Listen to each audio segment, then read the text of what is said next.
In February 2025, the Latvian Saeima approved amendments in the first reading that would ban organized tourist trips for Latvian citizens to Russia and Belarus.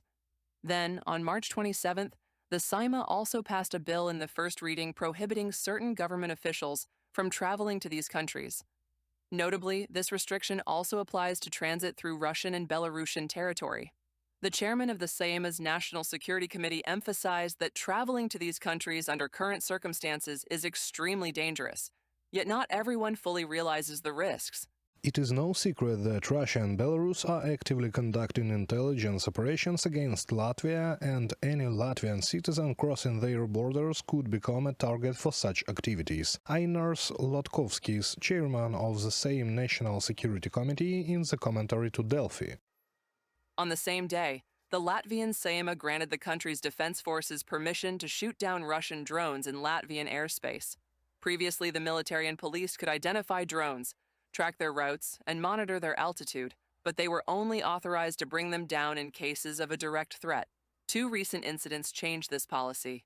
On January 13, 2025, Latvian Civil Aviation Agency reported multiple UAVs over Riga airport. Earlier, in 2024, a Russian drone crossed the border from Russia and crashed in Latvia. We should be prepared for a different kind of risks. That's why Europe now has on their own agenda security and defense, which never was an issue like 2-3 years ago. According to analysts from the Center for European Policy Analysis, Russia's activities in the Baltic states go beyond sabotage and propaganda. Moscow is also engaged in reconnaissance and testing vulnerabilities across various sectors. Russia tests the scope of its potential impact on Western-aligned countries, the reactions of the authorities and institutions, and the resilience of their societies, which it pollutes daily with hefty helpings of disinformation. From a report by the Center for European Policy Analysis on the organization's website. On March 18th, the defense ministers of Estonia, Latvia, Lithuania, and Poland announced their intention to withdraw from the Ottawa Convention, which prohibits the use, storage, and production of anti-personnel mines. All EU member states are part of the convention, but key global powers such as China, Russia, the US, India, and Pakistan have never joined. With this decision, we are sending a clear message: our countries are prepared and can use every necessary measure to defend our territory and freedom. Despite our withdrawal, we will remain committed to international humanitarian law, including the protection of civilians during an armed conflict. Our nations will continue to uphold these principles while addressing our security needs. From the joint statement of the Ministers of Defense of Estonia, Lithuania, Latvia, and Poland. The situation at the border is serious. I am referring to both the Polish-Belarusian and Polish-Russian borders. We have concerns bordering on certainty that Belarus is following Russia's lead. Whatever Putin says, Lukashenko will agree. Remember where the initial invasion of Ukraine was launched from? From Belarus. We currently do not have anti-personnel mines, but we have the capability to produce them. Estonian Foreign Minister Margus Tsahkna confirmed that his ministry is already working on the necessary legal framework for exiting the Ottawa Convention. National parliaments in all 4 countries will make the final decision on withdrawal. According to the Estonian Foreign Minister, it is unfair to renounce weapons that Russia is prepared to use against them. Right now, we are not planning to deploy mines. This applies to both anti-tank and anti-personnel mines. However, we do need them. They are stored in our warehouses, and if a crisis arises and a real military threat emerges, additional measures will be taken at the border. Andris Spruds, Defense Minister of Latvia, in a commentary to Current Time. Meanwhile, Estonian Defense Minister Hanno Pevkur has stated that Tallinn currently has no plans to produce, stockpile, or use anti-personnel mines.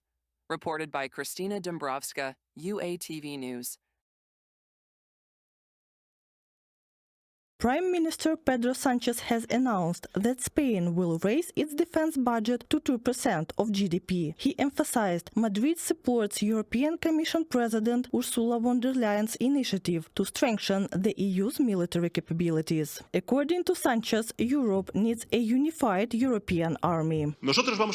We are going to fulfill our commitments to the European Union because no one can take better care of Europe than Europe itself. We will increase our investment in security and defense just as we are doing in other parts of the world, such as the Middle East, Gaza in particular. We will continue to uphold international law by supporting Ukraine in its war against Putin's imperialism, because there is no greater guarantee of security for Ukraine and Europe than a well-equipped Ukrainian army. Beyond national defense budget increases, EU countries are creating defense funds. Poland was the first to announce such an initiative. The Polish government has confirmed that nearly $8 billion from the state budget will be allocated to the fund. These resources will be used to modernize the defense industry, expand strategic infrastructure, and develop military technologies. We will invest billions in shelters, dual-use infrastructure, and the development of Polish arms companies. We will advance our industry and research into new technologies. We are starting talks with the EC. At the same time, within 2 months, in cooperation with the Ministry of National Defense and other ministries, we will develop an investment plan for this fund. Katarzyna Pejczyńska-Nalęcz, Minister of Development Funds and Regional Policy of Poland, on Social Network X. Poland will allocate 4.7% of its GDP to defense in 2025, the highest percentage among NATO members. During a joint press conference with the Polish Prime Minister, NATO Secretary General Mark Rutte emphasized Poland's key role in the alliance's collective defense. It comes to the defense of Poland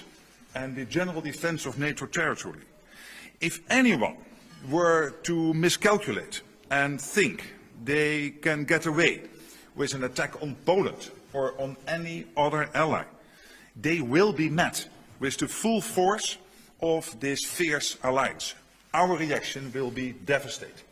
This has to be very clear to Vladimir Vladimirovich Putin and anyone else who wants to attack us. While the EU remains a peace-oriented bloc, lasting peace is impossible without strong defense, according to European Commission President Antonio Costa. He stressed that the EU must acquire all necessary means to defend itself against Russian aggression. Europe's security starts in Ukraine. That is why we need to continue to stand shoulder to shoulder with Ukrainians, to create the conditions for a just, comprehensive and lasting peace in Ukraine and in Europe. If Russia considers that Ukraine's borders are just a line on a map, why should it respect any other country's borders? By supporting Ukraine, we are supporting the United Nations Charter, the international rules-based order, in Europe and beyond.